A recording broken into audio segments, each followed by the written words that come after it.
Alors la méditation, qu'est-ce que c'est? La méditation peut être définie comme un entraînement de l'esprit. Tout comme nous pouvons muscler notre corps avec la musculation, nous pouvons entraîner notre esprit pour mieux gérer notre stress, nos émotions, nos pensées avec la méditation. Alors la méditation, ça date de quand? Les plus anciennes traces de cette pratique remontent à plus de 2000 ans avant Jésus-Christ et ont été découvertes par des archéologues dans la vallée de l'Indus. Puis la méditation s'est inscrite dans la pratique de diverses religions, hindouisme, bouddhisme, zen japonais, et est arrivée aux États-Unis dans les années 1950. L'américain Jon Kabat-Zinn, doctorant en biologie moléculaire, a inventé une méthode laïque inspirée du bouddhisme pour réduire le stress, la méditation de pleine conscience.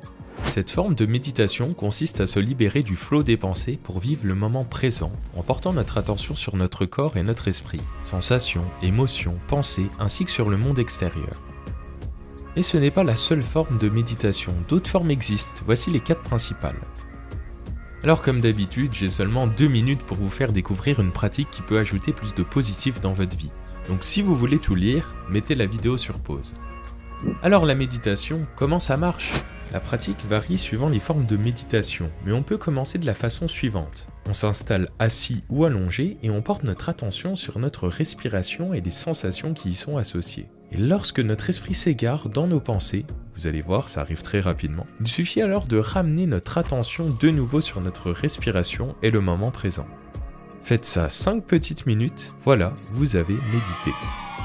Alors maintenant, voyons pourquoi l'utiliser et ce que c'est prouvé scientifiquement.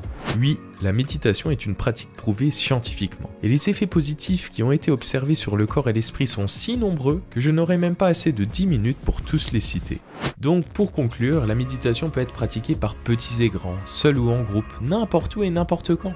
Donc, qu'attendez-vous pour commencer ?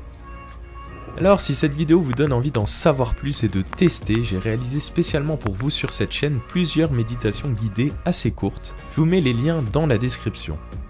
Dans la description, vous pourrez aussi retrouver des articles qui recensent l'ensemble des bienfaits de la méditation, ainsi que des liens vers les différentes études scientifiques qui ont été réalisées.